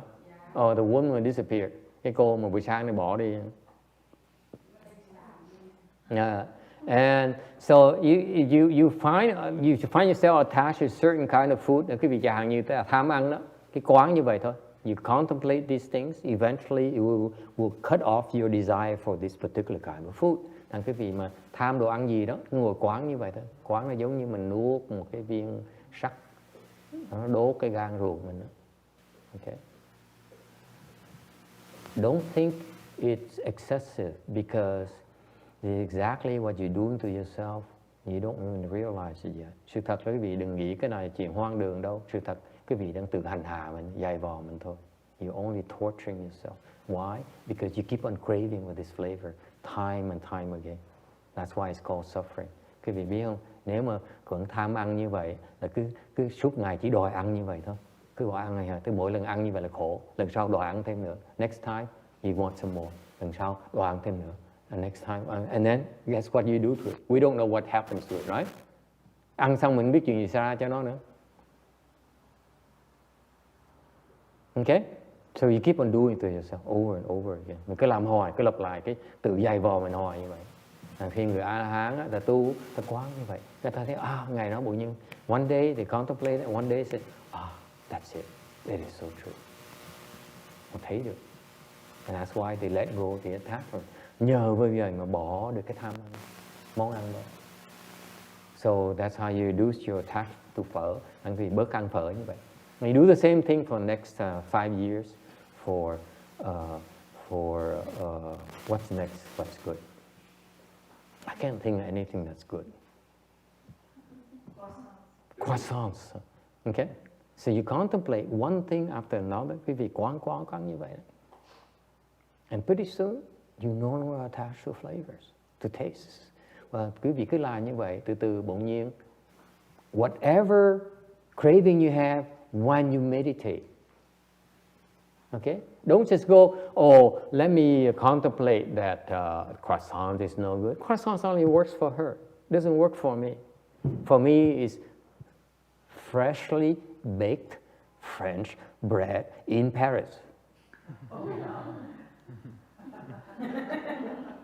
Cái thầy khác cái cô nghĩ là thầy đây là chỉ thèm ăn bánh mì mà mới đốt xong bên ballet rồi. Okay? Nothing like it. Nothing like it, absolutely.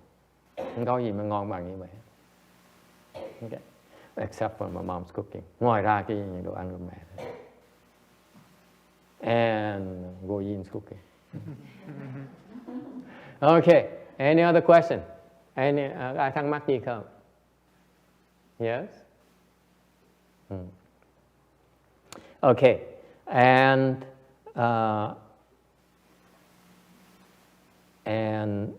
if you keep on indulging in the food you like, và nếu như quý vị cứ thỏa mãn cái lòng tham ăn đó, in what you're doing every time, mỗi lần mà quý vị mà thỏa mãn cái lòng tham ăn đó, tham lam ăn đó, you are planting the seeds to become an impure insect in the future.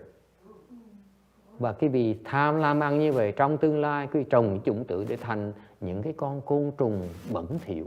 You know what they are? Cockroach. Yeah. No. Cockroach is pure insect. Relatively pure insect. Nếu mà compare to this, he's still relatively pure. Nếu mà so sánh những cái đồ côn trùng mà nó bất tình này,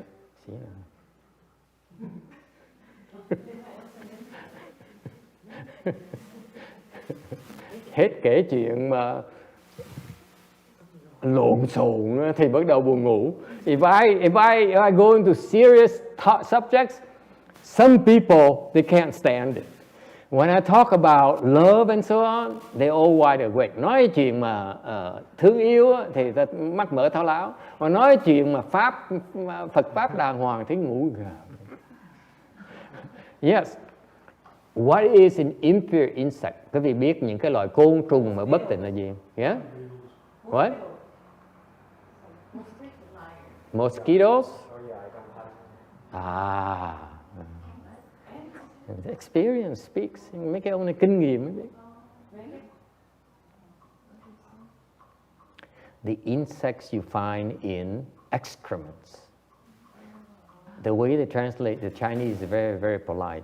They say impure because it's excrement. That's what it means. Khi mà họ nói bên người cái văn chương người Hoa mà nói chuyện bất tịnh, thiệt ra là phân. Okay? They don't talk about like in the US we talk about vomit. It's not. The Chinese impure meanings it's lower.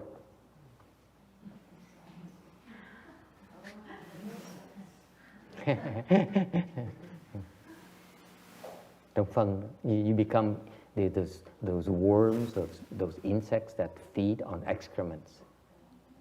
They love excrements. Cái vì tại vì tham ăn á, tham hương vị ngon, sau này sẽ làm những con dồi mà thích ăn phân. Dễ sợ không?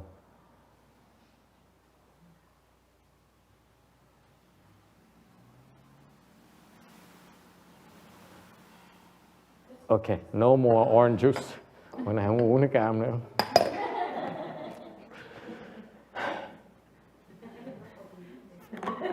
Scary, isn't it? Huh? Think about it. You're indulging in flavors right now, Alan, in the future. You planted the seeds become an impure insect. Quý vị nhớ lại đi. Những cái lòng tham ăn của mình bây giờ đó, trong tương lai mình thành côn trùng, nó ăn phân. Yes. Indulging flavor with greedy mind, and then there's people who appreciate and be grateful about people who want to be filled, and then you receive food and grateful, and you not indulge, but you become enlightened. Yes, that's what you're arriving at. It's okay. It's like both enjoy the flavor, but it's different mindset. Both are the same in the consequences. So the question is, will they become an impure insect or will they become a lion? Is that what you're getting at? Thank you. We have the same mind. Yeah, we are. You and I seem think the same. Yeah, the exceptions. Yeah. It's okay to indulge in flavors when you're cultivating.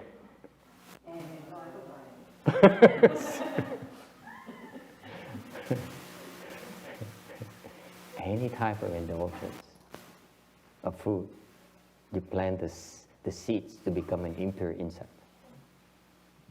Bất cứ cái tham lam đồ ăn ngon nào là quý vị tạo cái chủng tử để thành những cái đồ côn trùng bất tịnh trong tương lai. Every single time. Okay? Questions? Ai thắc mắc gì không? That's what the Buddha says. That's what Bodhisattva says. I didn't invent this. Tôi đâu có chế chuyện này đâu. Thân ưa, are you okay? Sao? Hả? Sao mặt có vẻ hơi tái vậy? Why you look a little bit pale? I asked her. Oh, she couldn't sleep last night.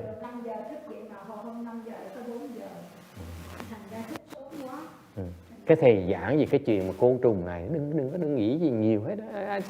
Don't think about these impure insects too much. He says, I don't have any craving for anything. Tốt nhất là mình đi Tây Phương Cực Lạc. Just go to the Pure Land. Những người mà chắc đi Tây Phương Cực Lạc đừng có sợ. If those of you are planning to go to the Pure Land, you have nothing to fear. Những người mà sắp đi Tây Phương Cực Lạc không có sợ gì hết, đúng không? Yes, cô Yin. Bà đâu có ăn cái gì mà ngon đâu. Chồng có đồ ngon bưng cho người ta ăn hoài, ăn hết cho người ta bị đỡ. Cái này ngon, cái kia ngon, cái kia ngon, cái kia xong rồi. Đừng cái đồ ngon vô ăn, ok. If you understand Vietnamese, you appreciate the irony behind this. Nếu các người hiểu tiếng Việt, các vị thấy cái sự it's okay, từ từ. You see the humor behind this. You would never imagine that they are related by marriage.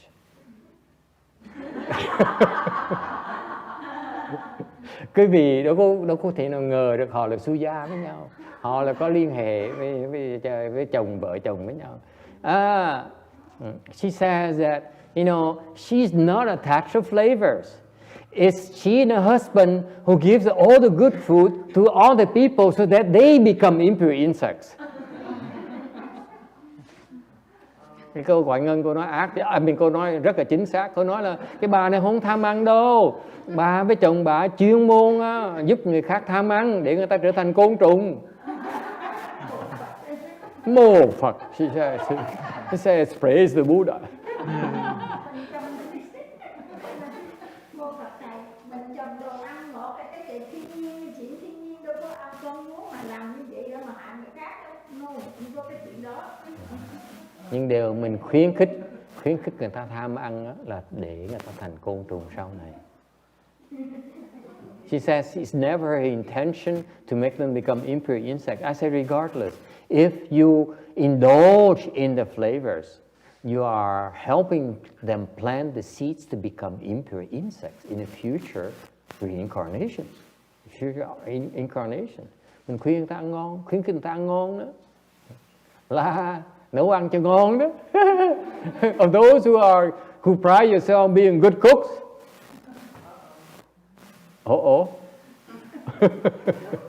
That's what Kim says. Sarah Kim says. Good thing I never cook good for my husband. Okay, now no more good food. No more good food.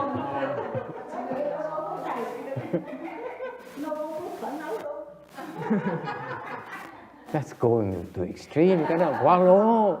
I mean, they said we are not cooking on weekends. I didn't want. No. I said don't go that far. Mình từ từ á. We go slow. Yes. Con thầy biết con cái tên nè, trong nhà trong mấy đứa con đặt con má mình đó, đầu bụng đầu gớt ở dưới đó, bụng xuống má mình lộn, má mình rửa, má mình ăn không. Bụng nào mà lớn lớn đẹp đẹp má mình để dành lên, hỏi để dành làm gì, để vô chùa cúng Phật. Có nhiều đó má mình làm hoài. Có khi mình xin bản cái trái nó nhằn lên nhằn xuống. Là con có cái tội như vậy đó. Tại vì mình đồ mình trồng, mình công sức mình trồng nó đẹp, nó tốt, nó ngọt, mình có cúng Phật trước, sau mình để ăn. Ở nhà cũng vậy ra, con làm vậy đó. Okay, time is up.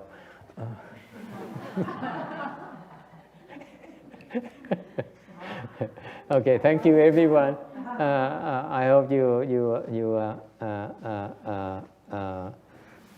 I hope you learned something today. Let's see what's next.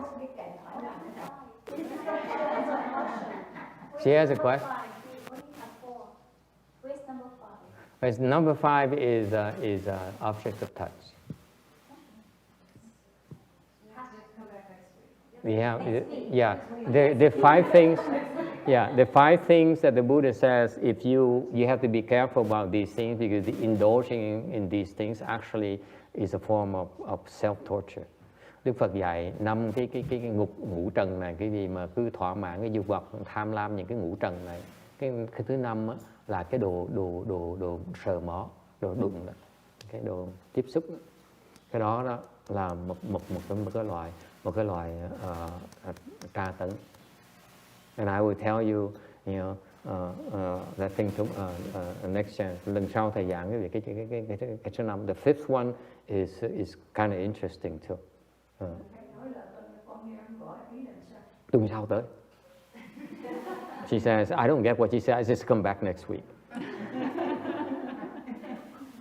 Anyone else? Ai thắc mắc gì khác không? The 5th one is objects of touch. Okay. Đây là cái đồ xúc vật. Mình thấy những cái đồ mình rờ mó. Okay. Just for your information, the number 3 is like smells, and we started 2 hours ago, and I said there's one attachment to smell that is very profound in all of us. Thầy nhắc kể chuyện cho cô này cười, cô hài cho cười. Thầy nói bắt đầu nói là cái lúc mà cái đồ mũi đó, cái hương vị đó, ngửi đó, thì thầy nói có một cái chấp trước về cái ngửi mà ai cũng có rất là thâm sâu, là cái mùi hương của cái người yêu của mình. I said we are all very attached to the smell of our lovers. Our lover? Yes, lovers.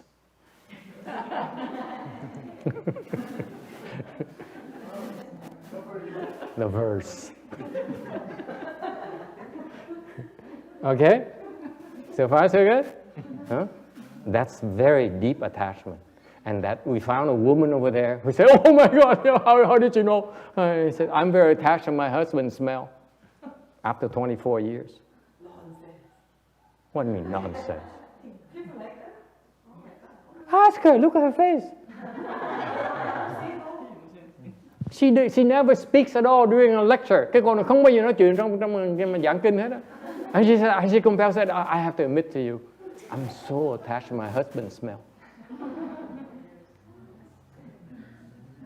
It's so real to most of us. Yes, Tex? No? You don't know. Okay, forget it. Okay. Because so next time there's some anecdote about taste. Tuần sau mình sẽ giảng về một cái ví dụ, một câu chuyện, cái công án về cái người ta chấp trước về cái hương vị ra sao, cái mùi ăn ra sao. And then we go into object of touch. I'm going to reveal to you again another deeply seated secret in all of you. Rồi tuần sau thầy sẽ tiết lộ thêm cái việc là tại sao khi ai cũng chấp trước cái này nó rất là thầm kín. Okay? All right. So thank you for coming. We're going to stand up and do the transference to help these souls. Thành ra chúng ta đứng dậy hồi hướng công đức cho 3 người. You know, one of them made it to the Pure Land already. Một trong 3 người tới phương cực lạc rồi. So they don't have to worry about attachment to tastes and smells anymore. Cái ông này không cần lo. Ông hả? I don't know. This person doesn't need to worry about attachment to smell and flavors anymore. What happened to my?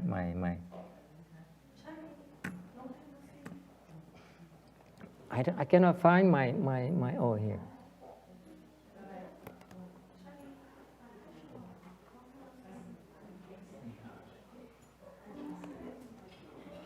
Okay. 324.